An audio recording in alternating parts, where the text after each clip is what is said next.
Le mot beurrétocratie, c'est un néologisme inventé par ma personne et c'est simplement en fait la fusion de beurette et d'aristocratie. C'est devenu en fait le mot qui résume mon discours.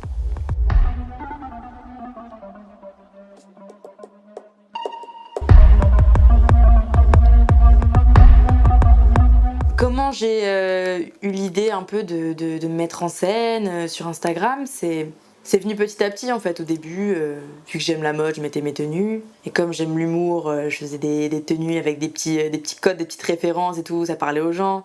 J'ai eu des followers, voilà, les gens ça les intéressait, donc j'ai poussé le délire. Et en fait, vu que je voyais que je suscitais des réactions, tu vois, j'ai poussé le délire au max, c'est comme ça que je suis arrivée là. Hein. Et je vais donc choisir ma petite tenue d'aujourd'hui.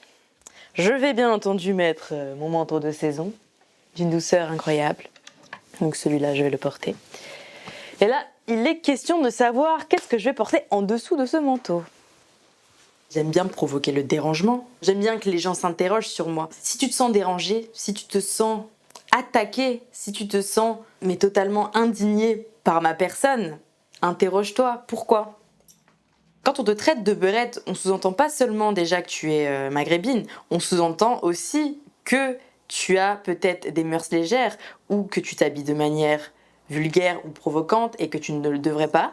Et du coup, ça m'avait totalement interpellée parce que je me suis dit, ça veut dire quoi ? Ça veut dire que l'association femme arabe est supposément vulgaire ou alors provocante ou alors qui est peut-être simplement libre de s'habiller comme elle le souhaite, c'est problématique et ça peut pas aller ensemble. Faut arrêter de voir les attributs, faut arrêter de voir les bijoux, faut arrêter de voir les mots et les punchlines. C'est pour l'empowerment des meufs. C'est simplement un combat pour la liberté, ni plus ni moins. Voici mon choix du jour. Je suis d'humeur bucolique aujourd'hui. Pourquoi ce combat ? C'est que ça me touche moi particulièrement, mais aussi parce que je sais que ça touche beaucoup d'autres femmes. Le nombre de fois où je vois des filles se faire bâcher sur les réseaux, slut-shamed, critiquer à tout va, on parle d'elle comme si c'était la dernière des diables et qu'elle met en péril la société, tu vois, mais c'est grave en fait.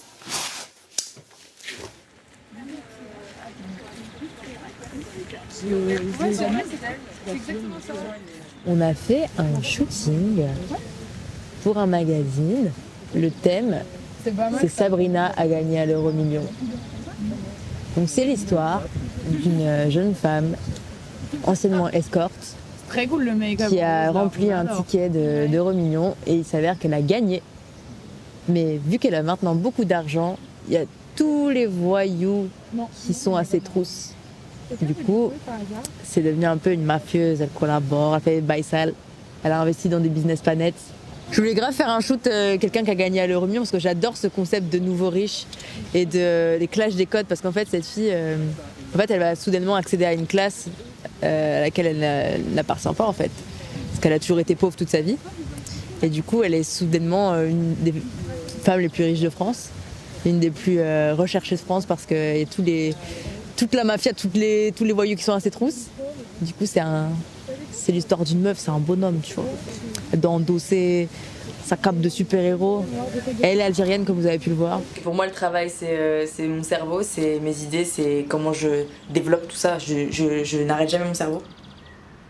En théorie, j'insiste bien sur le en théorie, quand t'es une femme maghrébine et en plus de classe populaire, tu cumules 3 handicaps. C'est pour ça qu'on appelle ça le féminisme intersectionnel, c'est-à-dire qu'il y a beaucoup de choses qui s'intersectionnent. Il y a à la fois le fait d'être une femme, le fait d'être pauvre et le fait d'être d'origine maghrébine. Donc c'est à la fois des questions qui relèvent du sexisme, du racisme et du classisme. Ça fait un beau petit cocktail. On va manger.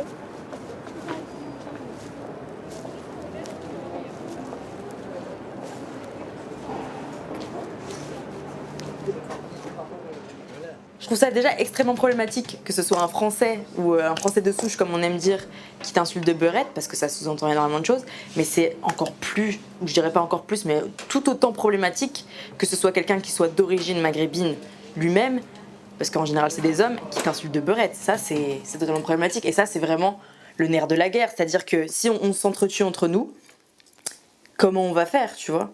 À un moment donné, il faut que les frères ils arrêtent d'insulter les sœurs. Allez, Iran, c'est la vie. Les buzz de luxe.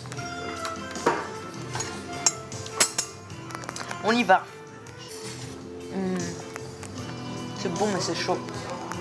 En fait, véritablement, genre, le corps de la femme était instrumentalisé à des fins politiques pour justifier la colonisation. Donc en fait, quand tu emploies ce mot beurette, t'es en train de parler du colonialisme, t'es en train de parler de l'objectification du corps de la femme maghrébine qui date depuis l'époque des colonies. En fait, c'est grave ce que t'es en train de faire. Donc c'est pour ça que c'est extrêmement problématique quand un arabe, un homme d'origine maghrébine, insulte sa sœur de beurette. Trop belles les assiettes en plus. Très caméragénique comme moi. C'est véritablement genre en ouvrant des livres et en m'intéressant plus particulièrement à ces questions que j'ai compris toutes les horreurs qui s'étaient passées. Et je pense que c'est dramatique en fait de se prendre ça dans la gueule quand t'arrives à l'âge adulte en fait.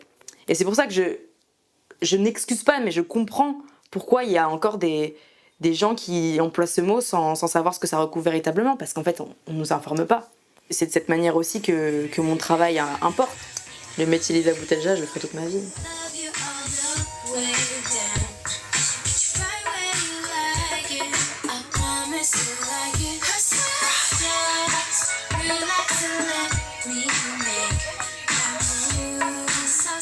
C'est aussi un truc qu'on me dit souvent, c'est si tu combats ce mot, pourquoi tu l'utilises? Il faut demander alors aux Noirs américains pourquoi ils utilisent le N-word, tu vois. C'est pareil, c'est de la résilience. Ça veut dire que si je dois combattre l'hypersexualisation du corps de la femme maghrébine par rapport au regard de l'homme, qu'il soit français ou arabe ou noir ou chinois, ça voudrait dire que je devrais me couvrir le corps et puis pas me maquiller et pas parler de ces questions. Mais ça veut dire quoi ça? Moi je suis pour la liberté.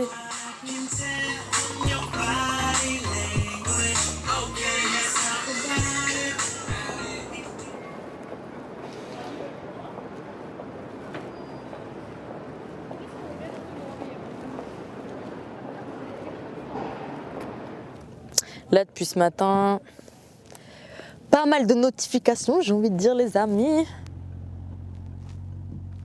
Je réponds même aux haters. Les haters, je leur envoie des cœurs.